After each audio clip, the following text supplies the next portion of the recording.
사도행전 2장 1절로 4절 보겠습니다. 짧으니까 같이 다 읽겠습니다. 여러 번 읽겠지만 1절로 4절 시작. 오순절 날이 이미 이름에 그들이 다 같이 한 곳에 모였더니 그들이 앉은 온 집에 가득하며 마치 불의 혀처럼 갈라지는 것들이 그들에게 보여 각 사람이 하나씩 임하여 있더니 그들이 다 성령의 충만함을 받고 말하게 하심을 따라 다른 언어들로 말하기를 시작하니라. 아멘. 오늘 설교 제목은 그들이 다 성령의 충만함을 받고, 4절에 있는 말씀입니다. 그들이 다 성령의 충만함을 받고, 따라서 그들이 다 성령의 충만함을 받고, 그들이 다 성령의 충만함을 받고. 아멘. 아멘. 옆에 분에게 성령 충만함을 받으십시오. 성령의 충만함을 받으십시오. 성령님과 동행하십시오. 전 세계 모든 기독교인이 사랑하고 사모하고 수없이 설교를 듣고, 저도 수없이 설교를 했고, 해도 또 하고 싶은, 들어도 또 듣고 싶은, 또 이런 역사가 매일 일어나기를 사모하는 그 구절입니다. 2000년 동안 교회를 탄생시킨, 교회를 존재하게 했던, 교회가 전 세계로 확장하게 만들었던 그 역사적인 본문입니다. 오늘 이 본문 그대로 여러분에게 오순절이 성령 충만의 역사가 이미 임했고 임하고 있고 더 임할 줄로 믿습니다. 첫 번째, 이날은 무슨 날인가? 오순절 날이었습니다. 1절 보겠습니다. 시작. 오순절 날이 이미 이름에 그들이 다 같이 한 곳에 모였더니. 이날은 무슨 날이라고요? 오순절. 오순절이란 말은 50일이란 뜻입니다. 50일째 된 날. 오순, 다소도 열순, 다섯 곱하기 열이니까 50이죠. 지난주에 얘기했어요. 성령이 임할 때 어떤 숫자가 차야 된다. 11제자에서 12제자를 채웠다. 딱 50일이 차니까 성령이 임했습니다. 숫자에 너무 매여도 안 되지만 때로 하나님은 중요하게 숫자를 여기세요. 날을 세신다고요. 정확하게 오순절날 성령님이 임했습니다. 그럼 오순절을 아셔야 돼요. 오순절은 구약의 절기입니다. 구약에 탄생한 절기예요. 오순절을 알려면 죄송하지만 유월절을 알아야 돼요. 알지만 헷갈립니다. 따라서 오순절, 유월절, 유월절로부터 50일째 되는 날을 오순절이라고 하기 때문에 유월절을 알아야 오순절에 대한 이해가 돼요. 아셨죠? 한번 더 따라하세요. 유월절, 오순절. 유월절은 무슨 날이냐? 이스라엘이 해방된 날입니다. 바로에게 400년 애굽에서 노예 생활을 하던 마지막 10재앙이 애굽의 장자를 치는 그날에 양을 잡아서 죽여서 피를 문방과 설주에 바른 유대인의 집은 죽음의 사자가 6월 넘어갔어요. 지나갔어요. 그래서 살았어요. 유대인의 양의 피를 바른 집은 살았다고요. 장자가 살았어요. 그리고 그날 바로가 포기해서 애굽이 출애굽이 시작됩니다. 그날이 6월절이에요. 이스라엘이 노예에서 해방된 날. 영적으로 말하면 우리가 세속권세 죄와 사망에서 해방된 날이 6월절이라고요. 그날 누가 죽었어요? 어린 양이 죽었죠. 어린 양의 생명값으로 이스라엘이 민족이 탄생한 거예요. 그 어린 양이 예표하는 게 누구죠? 예수 그리스도예요. 구약의 6월절은 이스라엘이 해방된 날이에요. 그리고 양의 피의 희생이 있었습니다. 그리고 50일째 되는 날, 왜 50일을 기념하느냐? 시내산에 도착했고 그날 모세가 십계명을 받은 날입니다. 그래서 말씀을 받은, 언약을 받은 날이에요. 그날 십계명을 받고 하나님하고 아브라함의 그 언약을 성취합니다. 평생 너희 민족이 내 언약 백성이 될 것이다. 나는 너희 하나님이 될 것이다. 라고 계약을 한 날이 구약의 오순절이에요. 그래서 지금도 유태인들은 그 오순절과 유월절을 칼같이 지켜요. 신약으로 넘어와서 그 바로 6월절 어린 양, 그 금요일 날에 죽은 그 어린 양이 예수 그리스도예요. 진짜가 이제 나타났죠. 예수님이 유월절 날 돌아가세요. 금요일 날. 그리고 유월절 지나서 50일째 되는 날이 금요일 날 돌아가셨고 77이 49니까 49가 토요일이고 오순절은 주일이에요. 그래서 주일이 굉장히 중요한 날이에요. 주일은 예수님이 부활한 날이면서 성령님이 임한 날이에요. 그러니까 구약의 오순절은 십계명을 받은 말씀의 날이고 신약의 오순절은 성령이 임한 날입니다. 주님이 주일날 부활해서 주일이 생겨났어요. 그리고 성령님이 오순절날 임한 그날도 주일입니다. 요한계시록 사도 요한이 반모섬에서 마지막 묵시를 받은 그날도 주의 날에 주일입니다. 그러니까 주일은 굉장히 중요한 날이에요. 주일날 성령 세례가 임하는 날이에요. 그러니까 주일 예배 굉장히 중요해요. 주일학교 굉장히 중요해요. 가장 모든 날이 중요하지만 주일은 주께서 정하신 복된 날이고 성령 충만한 날이고 치유가 임한 날이고 내 안에 죄와 귀신이 떠나가는 날인 줄로 믿습니다. 왜 이 오순절날이 중요한가? 이때를 기점으로 교회가 탄생했고 제자들이 완전히 트랜스포메이션, 변혁이 일어났어요. 부활을 보고도 제자들은 고기 잡으러 갔어요. 부활의 능력을 경험하고도 제자들이 사역을 내려놨다고요. 그런데 이날 불이 임하니까 완전히 돌변했어요. 그러니까 성령 체험이 중요한 거예요. 성령 체험을 했느냐, 성령 세례 받았느냐, 받은 사람은 했다 안다고 말해요. 받았는지 안 받는지 모르겠다고 안 받은 거예요. 성령 세례 받은 사람은 확실히 알아요.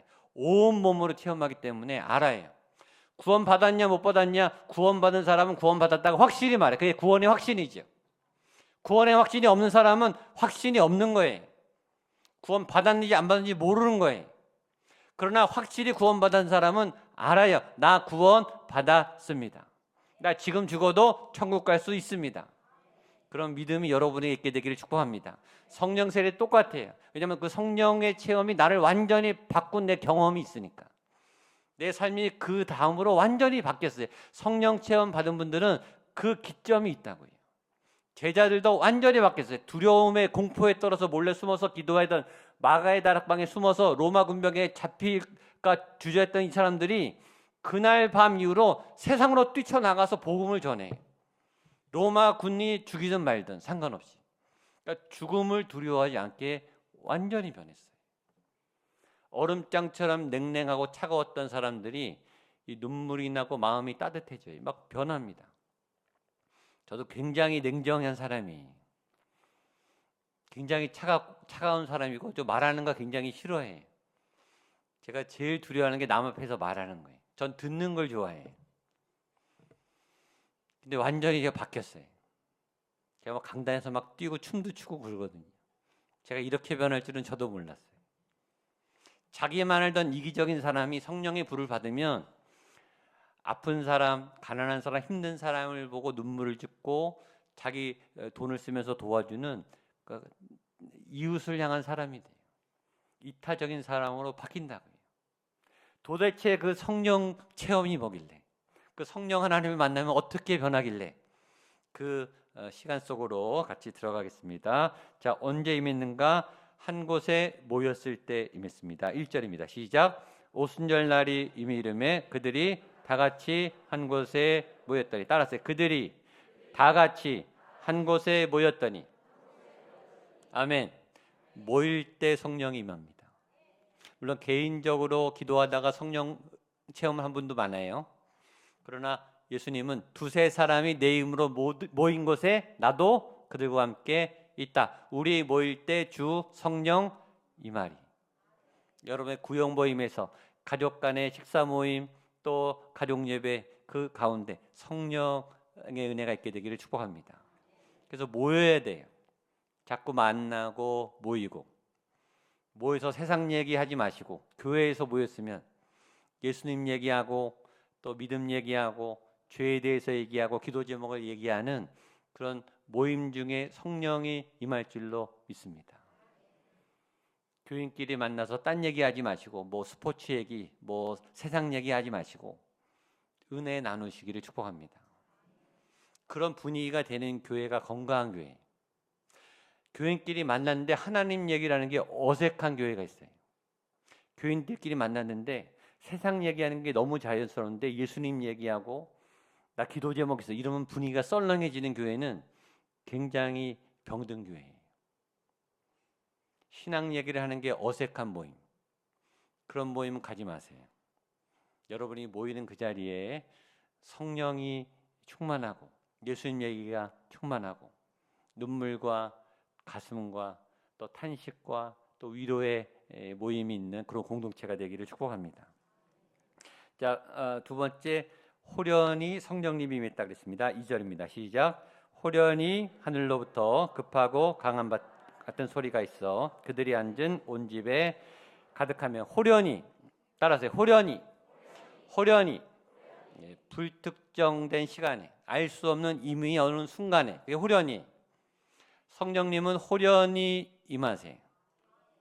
누구도 예측할 수 없어요. 예수님의 시간에 예수님의 임의의 시간에 그러니까 우리가 응답을 기대하지만 언제 응답받을지는 아무도 알 수 없어요. 하나님 일부러 모르게 해놨어요. 미래를 모르게 감춰놨다고요. 우리의 기대대로 계획대로 안 돼요. 그러니까 성령님에 대해서는 계획을 하지 말고 그냥 믿음으로 따라가시면 돼요. 호련히 임할 줄로 믿습니다. 여러분 오늘 오셨을 때 뭐 바뀐 거 없습니까? 십자가가 호련히 나타났죠. 어제 10시에 세워졌습니다. 저도 지난 주일까지 저도 몰랐어요. 화요일날 연락 왔어요. 여러분이 기대하는 십자가가 왔습니다. 호련히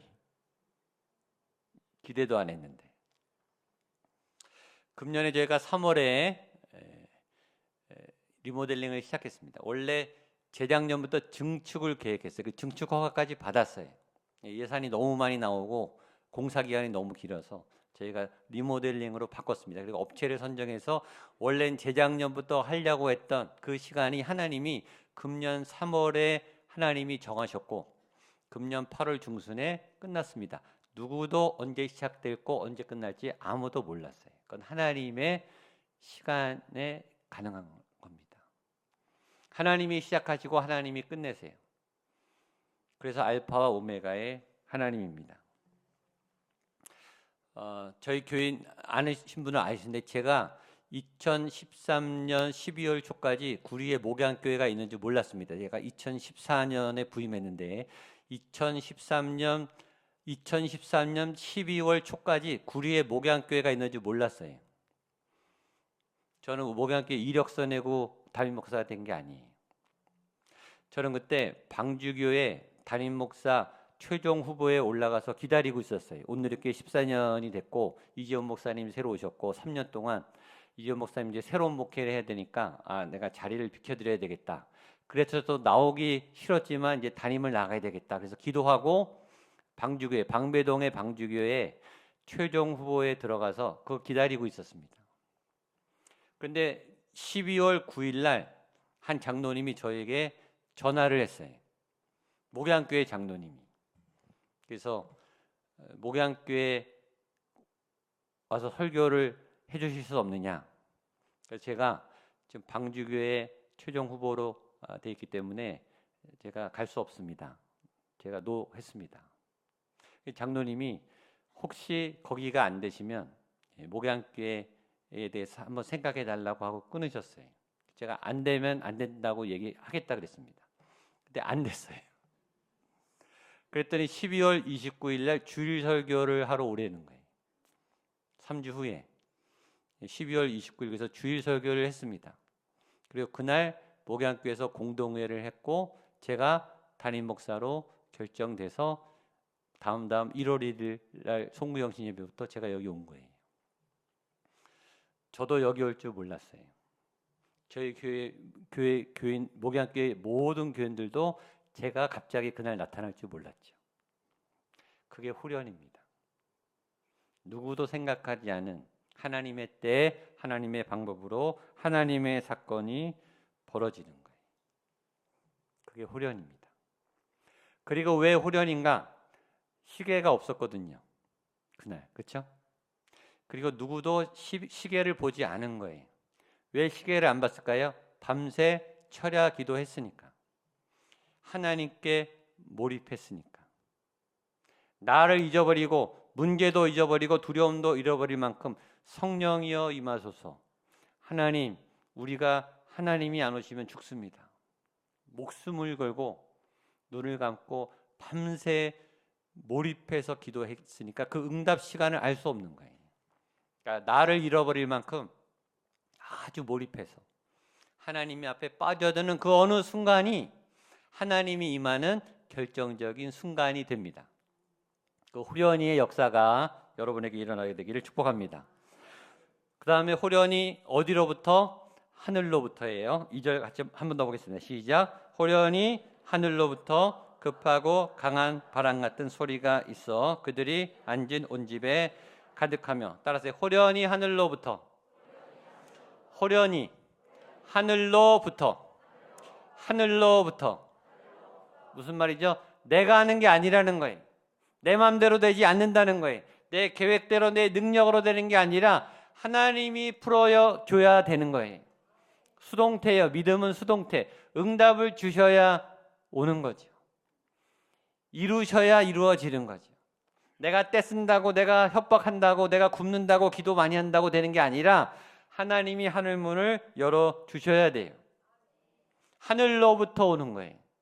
성령 세례는 제가 주는 게 아니에요. 치유는 제가 기도한다고 되는 게 아니라 하나님이 여러분에게 하시는 거예요. 하나님이 가장 여러분의 인생을 잘 하시고 상황을 잘 하시니 제가 뭘 알겠습니까? 저는 그냥 같이 중보기도 하는 거죠. 이 예배를 통해, 여러분의 기도를 통해, 옆 사람의 중보기도를 통해, 교역자들을 통해 하늘문이 열리는 은혜가 있게 되기를 축복합니다. 야곱이 에서에게 죽을까 봐 야반도주에서 밧단-아람에 가다가 광야에서 지쳐서 잤는데 기도도 안 했어요. 그냥 잤는데, 돌베개 베고 잤는데 하늘이 열리고 사닥다리가 내려와서 천사가 오락가락 하는 거예요. 자기가 원하지도 않았는데 하늘이 강제적으로, 강권적으로 임한 거예요. 저는 하늘문이 열리는 역사가 일어나게 될 축복합니다. 이스라엘 광야 40년 동안 하늘로부터 매일 만나와 메추라기가 하늘에서 비같이 내렸습니다. 매일. 전무후무한 하나님의 역사죠. 갈멜산에서 번제단의 엘리야의 기도에 하나님이 불로 하늘문이 열리고 임하셨습니다. 하늘이 열리는 거예요. 예수님이 세례 받으실 때 하늘이 열리고 주의 성령이 임하시면서 하나님의 음성이 내려왔어요. 이는 내 사랑하는 자여, 내 기뻐하는 자라, 내 아들이다. 예수님이 세례 받으실 때 하늘문이 열렸어요. 이 하늘문이 열린다는 것이 바로 카이로스가 임한다는 겁니다. 카이로스. 이 땅의 세계가 크로노스의 시간대예요. 따라서 크로노스. 이건 우리가 일반적으로 살아가는 일반의 역사, 크로노스. 하나님의 시공간은 카이로스. 예. 그 그림, 하늘이 열려서 땅에 임하는 도표를 설명한 도표를 한번 보여주세요. 자, 아래가 크로노스, 우리가 사는, 위에가 카이로스입니다.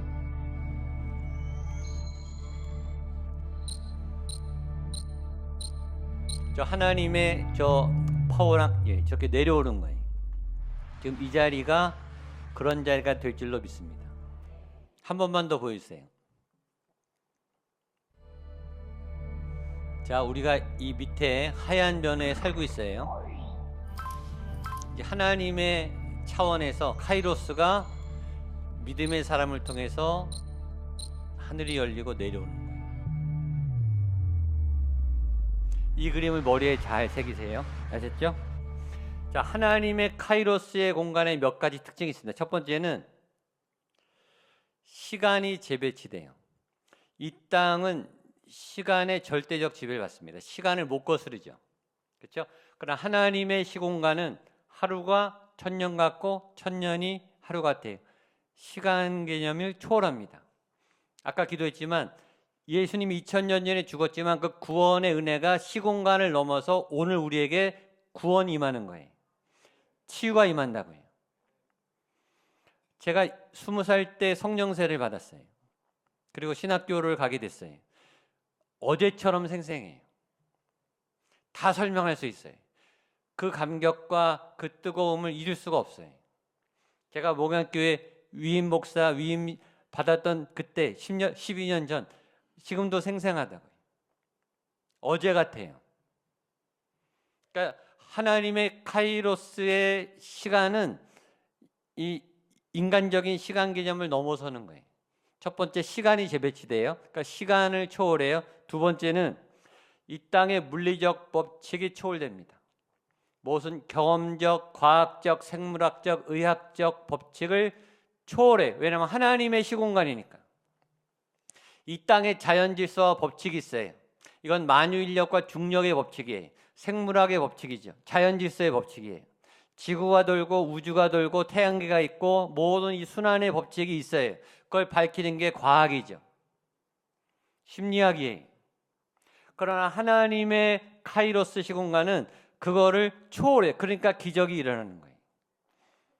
이 하나님께서 이 땅의 크로노스의 시간대 자연 질서의 법칙도 하나님이 세우셔서 개입하지 않고 자연이 흘러가게 하세요. 이것도 하나님이 운행하고 계시지만 때를 따라 하나님이 이렇게 개입하셔서 하나님의 카이로스로 들어오신다고요. 그럴 때는 시공간의 능력이 초월되고 과학과 물리학의 법칙이 돌파되는 거예요.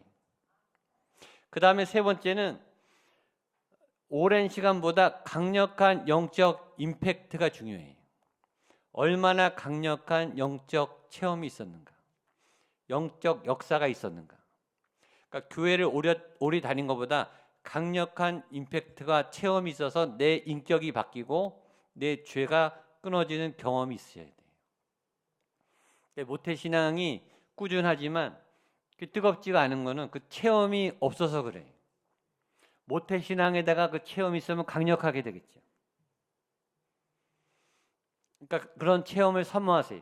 내가 강력한 영적, 그러니까 간증이 있어야 되고 체험이 있어야 되고 하나님 경험이 이 땅에 있어야 돼요. 왜냐하면 그게 카이로스니까. 그 카이로스의 경험은 두고두고 잊어지지가 않아요. 그리고 재생될 때마다 내 영혼이 살아나요. 그러니까 간증을 자꾸 하셔야 되는 이유는 내가 내 안에 하나님 고백을 함으로써 내 영이 살고 내 혼이 살아나요. 그러니까 자꾸 본인의 하나님 경험을 나누고 구역 예배 때 하나님 체험을 나누셔야 돼요. 그래야지 영적인 임팩트가 커진다고요. 그래야 더 강력한 임팩트가 와요. 자, 그래서 우리는 이 크로노스와 카이로스 두 세계를 살아갑니다. 인간만 그래요. 우리는 이 땅을 살아가지만 하나님의 세계와 같이 살아가는 두 세계에 살아가고 때를 따라서 하나님의 카이로스가 인간 세계에 침투합니다. 내려온다고요. 그게 하늘이 열리는 거예요. 아까 그 영상을 한 번만 더 보겠습니다. 머리에 잘 새겨놓으세요.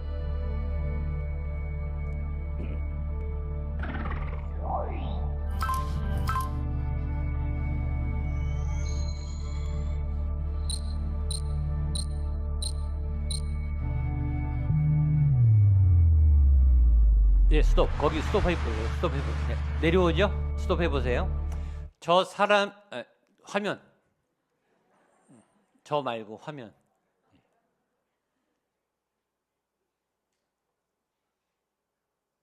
다시? 한 번 다시. 스톱이 안 돼? 안 되면 하여튼 한 번만 더 보세요.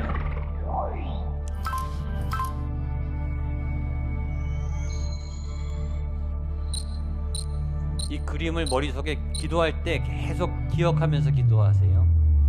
자, 밑에도 파란 색깔이 퍼지죠, 그렇죠? 그러니까 그 사람 주변으로 하나님의 카이로스가 퍼지는 거예요. 그 주변이. 그 사람이 어떤 사람이냐? 그 사람의 믿음을 통해서 열리는 거예요. 자, 요한복음 11장 40절 보겠습니다. 요한복음 11장 시작. 예수께서 이르시되 내 말이 내가 믿으면 하나님의 영광을 보리라. 내가 믿으면 하나님의 카이로스가 임한다 이 뜻입니다. 그러니까 카이로스가 믿음의 사람을 통해서 열리고 그 하나님의 파워와 하나님의 초월적 세계가 그 통로로 열리면 그 주변이 파래지잖아요. 그러니까 여러분이 은혜 받으면 그 주변이 그 임재로 채워지는 거예요. 이게 하늘이 열릴 때 일어나는 사건입니다. 그러면 그 하나님의 카이로스에는 뭐가 있는가? 첫 번째, 하나님의 파워가 있어요. 하나님의 권능. 어마어마한 하나님의 권능. 이 땅의 모든 질서를 깨뜨리고 파하고 새로 건설하는, 죄악과 이 세상의 권세를 이기는 사네립, 이 아수르의 사네립, 세계 최강의 잔인한 제국의 왕이었어요. 사네립. 하나님이 연병으로 하루아침에 쳐서 17만 명이 죽습니다. 그러니까 이 땅의 어떤 제국도 동시에 멸할 수 있는 하나님의 권능이 그 하늘의 힘에 있다고 해요. 그 힘이 믿음의 사람의 통로를 통해서 풀어지는 거예요. 두 번째는 거기에 가치와 의미가 있어요. 가치와 의미. 삶의 의미가 하늘에 있어요. 내 삶의 이유, 내가 태어난 이유, 내가 살아가는 목적, 아 보람 있다, 아 잘 살았다, 아 값지다. 그게 발전되는 걸 사명이라 그래요. 사명이란 건 내가 존재한 이유, 존재 목적. 사명을 구분하는 이런 거예요. 내가 이거 해도 이거 하다 죽어도 여한이 없다. 그게 사명이에요. 그런 일을 찾으셔야 돼요. 전 또 태어나도 목사 또 할 거예요. 전 또 태어나도 예배자로 살 거예요. 너무 좋아해요. 이러다 죽어도 상관없어요. 그게 사명입니다. 여러분이 사명을 찾게 되기를 축복합니다. 후회가 없어요. 이 선택에 후회가 없고 다 해봤고 다 쏟아부을 수 있고 죽어도 상관없고 그게 가치예요. 가치. 그건 하늘에서 오는 거예요. 그래서 하나님을 만나면 사명이 생깁니다. 아, 내가 이걸 위해서 태어났구나. 내가 여기에다 내 인생을 쏟아부어야 되겠구나. 여기다가 내 인생을 갈아 넣어도 후회가 없겠구나. 그러니까 힘들어도 가는 거예요. 사명이 있으면 소방관들이 죽을 걸 알지만 뛰어들잖아요. 불구덩이. 목숨 걸고 뛰어들어. 그게 사명이에요. 여러분, 사명 있는 사람은 못 이깁니다. 죽기로 각오하고 덤비는데 어떻게 이겨요? 못 당한다니까요. 그러니까 하나님의 사명에 부름받은 사람이 제일 센 사람이에요. 못 이깁니다. 저는 여러분이 그런 하나님의 사명자가 되기를 축복합니다. 세 번째, 카이로스 시공간에 있는 건 joy, 기쁨입니다. 기쁨. 하나님이 기쁨이세요. 여호와를 기뻐하라, 그 기쁨. joy, 샘솟는 기쁨. 상황과 상관없는 기쁨. 기쁨을 빼앗기면 믿음이 실패한 거예요. 힘들지만 어렵지만 하나님과 함께하면 기쁨이 솟아올라요. 이게 웃어라가 아니에요. 이게 예배하라는 뜻입니다. 하나님을 예배하면 기쁨이 생기니까 예배하라는 뜻입니다. 다른 게 많지만 생략하고, 그러면 어떻게 그 카이로스가 임하는가? 어떻게 믿음의 문이 열리는가? 첫 번째는 기도입니다. 기도가 문을 열어요. 그러니까 기도하셔야 돼요. 특별히 오늘 나오지만 성령의 말하게 하심을 따라하는 기도, 간절한 기도, 애간장이 타는 기도, 절박한 기도, 목숨을 건 기도. 그건 하나님을 감동시킵니다. 숙제처럼 하는 기도가 아니고 내 이성으로 쓴 기도가 아니고 성령의 감동을 따라서 간절하게 하는 그 기도는 하나님을 움직입니다. 두 번째는 거룩함입니다. 거룩함은 죄를 분리하는 거예요. 그래서 성령의 역사는 회개할 때 일어나요. 부흥할 때 꼭 회개가 일어나는 것은, 회개를 통해서 성령의 불이 임하는 것은 거룩함 때문입니다. 그러니까 하나님 앞에 나오면 내 죄가 밝혀지기 때문에 내 죄를 쏟아내게 돼 있어요. 회개가 일어나는 거예요. 내가 하나님께 아쉬운 게 많고 섭섭한 게 많아서 왔는데 예배하다 보고 기도하다 보고 하나님을 만나면 내가 잘못했다는 게 더 많이 생각나요. 그래서 주여 나를 떠나서 나는 죄인입니다. 이렇게 되는 거죠. 하나님이 안 해준 게 너무 많고 섭섭한 게 너무 많다가도 정작 하나님을 대면하고 하나님의 그 밝은 빛 앞에 나가면 내 숨겼던 죄가 다 발가벗겨져서 내가 더러운 죄인인 게 깨달아져요. 그게 씻어지는 게 거룩함이죠. 그때 카이로스가 임합니다. 세 번째, 말씀을 통해 카이로스가 임해요. 사도행전에 보면 베드로가 설교하는 중에 성령이 임하는 장면이 나옵니다. 그래서 말씀을 자꾸 선포하고 말씀을 읽고 말씀을 가르치고 말씀을 읽을 때 카이로스가 열립니다. 네 번째는 예배예요. 예배는 하나님과의 만남이니까 당연하죠. 예배자는 모바일 처치예요. 움직이는 하나님의 임재의 현장. 여러분이 가는 곳마다 카이로스가 임하게 되기를 축복합니다. 믿음의 고백과 믿음의 순종. 믿음의 고백, 믿음으로 고백하고 믿음으로 행동하셔야 돼요. 어떤 분은 말은 잘해요. 결정은 잘해요. 다짐은 잘해요. 삶은 없어요. 아니, 믿음의 순종. 믿음의 순종은 시간과 돈으로 정확하게 나타납니다. 여러분의 돈의 궤적이, 여러분의 시간의 궤적이 정확하게 여러분의 믿음의 수준과 일치합니다. 여러분의 믿음을 체크하려면 그걸 보세요. 여러분 돈 어디다 썼는지. 그게 여러분 믿음 수준이에요. 시간을 어디다 썼는지. 그게 믿음의 수준이라고요. 믿음의 순종에 카이로스가 열립니다. 내 삶을 믿음으로 순종하는 그 시간 속에 하나님의 카이로스가 열린다고요. 저는 여러분의 삶에 믿음의 순종으로 카이로스가 열리게 되기를 축복합니다. 자, 그래서 마지막 그 오순절날 네 가지 현상이 나타났습니다. 2절 말씀 보겠습니다. 시작. 호련히 하늘로부터 급하고 강한 바람 같은 소리가 있어 그들이 앉은 온 집에 가득하며. 제가 우리 교인들은 귀에 못이 박히도록 알 거예요. 네 가지 성령이면 네 가지 역사가 일어납니다. 이건 현상이에요. 현상, 이런 증상이에요. 사인이에요. 사인. 꼭 이런 것만이 아니라 이런 제가 설명할 거예요. 바람의 역사, 소리의 역사, 불의 역사, 언어의 역사. 바람, 소리, 불, 언어. 네 가지. 성령이 임하면 이 네 가지 현상이 꼭 나타납니다. 따라서 바람, 그 다음에 소리, 불, 언어. 예, 하나씩 설명합니다. 바람은 성령의 바람, 성령님의 어원 자체가 바람이란 뜻입니다. 호흡, 숨이 그냥 이 산들바람 이게 아니라 여기서 바람은 호흡과 생명을 뜻해요. 그래서 호흡이 중요한 거예요.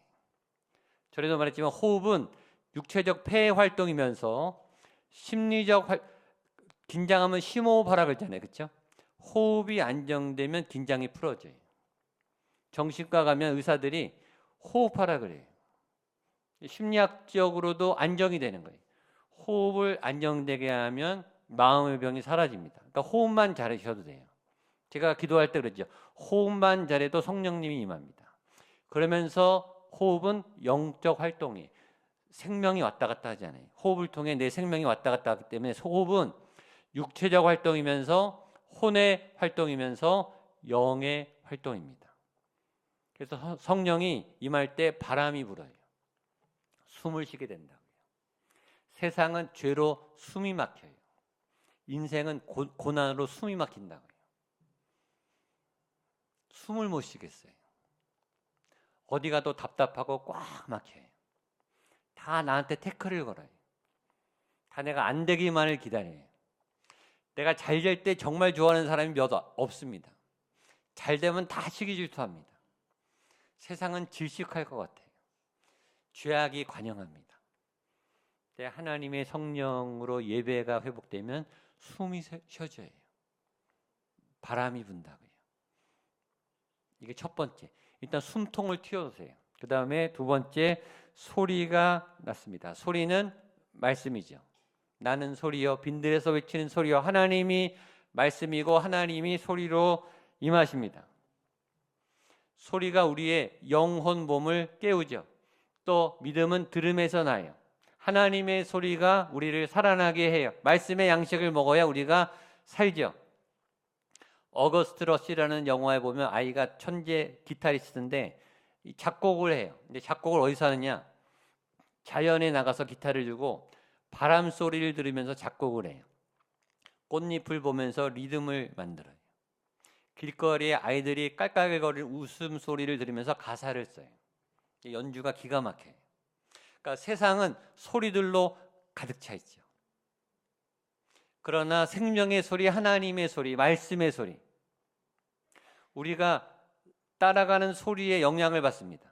세상을 사랑하면 세상 소리를 담게 돼 있어요. 그 세상 소리에 젖어들어요. 소리의 영향을 굉장히 받아요.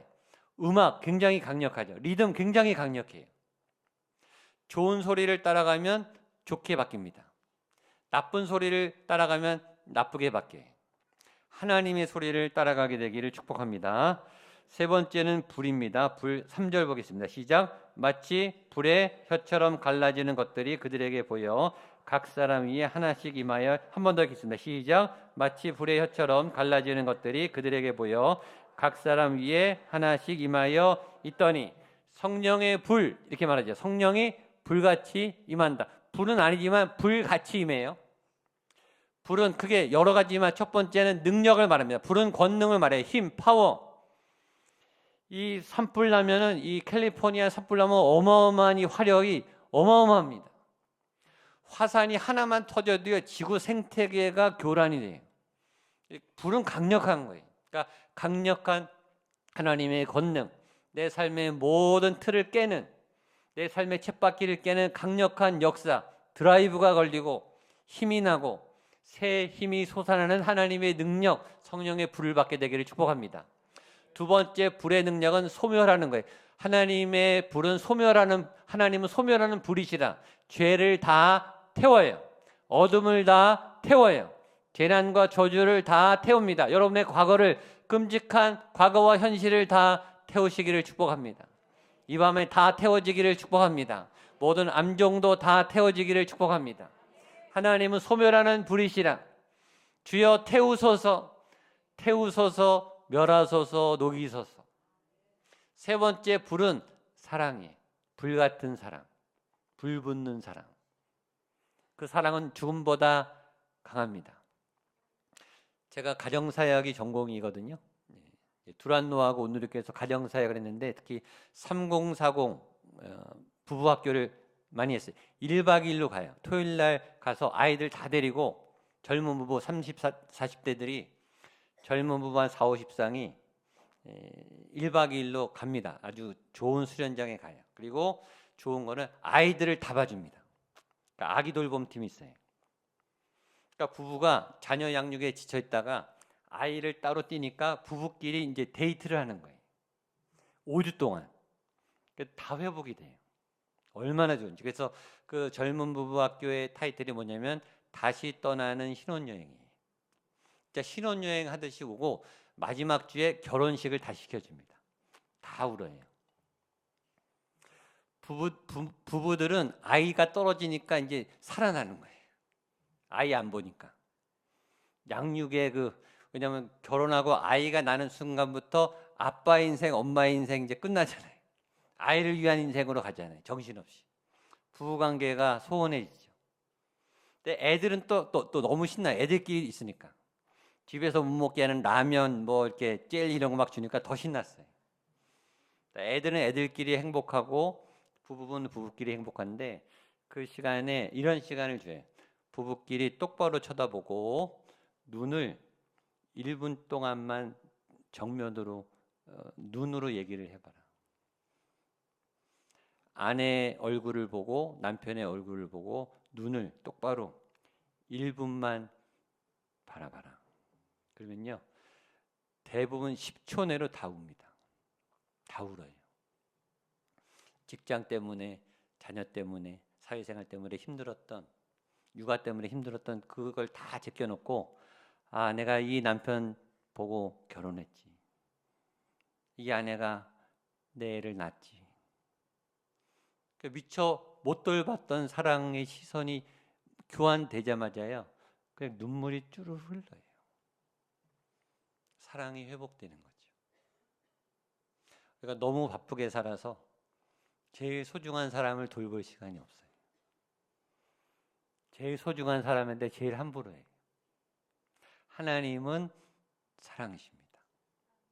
여러분 사랑이 충만하면 사실 은사나 능력 다 필요 없어요. 사랑이면 됩니다. 사랑이면 다 끝나요. 성령의 불은 사랑을 의미합니다. 저는 오늘 여러분이 성령의 은사와 능력을 받지만 하나님의 사랑이 회복되기를 무엇보다 축복합니다. 저는 내 안에 그 따뜻했던 그 그 순전했던, 그 순수했던, 그 해맑았던. 뭐 알고 결혼했나요? 그냥 뜨거워서 사랑해서 평생 살겠다고, 내가 지켜주겠다고, 당신만 보겠다고 결혼했죠. 근데 살면서 이게 다 망가지죠. 시험 들고 상처받고. 오늘 그것이 회복되는 밤이 되기를 축복합니다. 그런데 특이한 것은 3절을 보십시오. 3절 한 번 더 읽겠습니다. 시작. 마치 불의 혀처럼 갈라지는 것들이 그들에게 보여 각 사람 위에 하나씩 임하여 있더니. 특징이 있어요. 바람과 소리는 공동체 전체적으로 같이 임합니다. 불은요, 각 사람 위에 개별적으로 다르게 임합니다.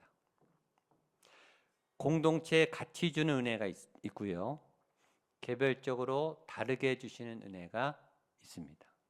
사랑은 다 달라요. 하나님이 여러분을 다 다르게, 다 특별하게, 다 엄청나게 다르게 사랑하십니다.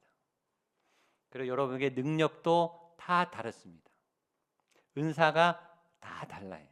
사명이 다 달라요. 그러니까 함께 해주시는 은혜와 각자에게 주시는 은혜를 구별하시기를 축복합니다. 남의 불을 보고 질투하시면 안 돼요. 시험 들지 마세요. 여러분은 여러분의 불을 받으시면 돼요. 아멘.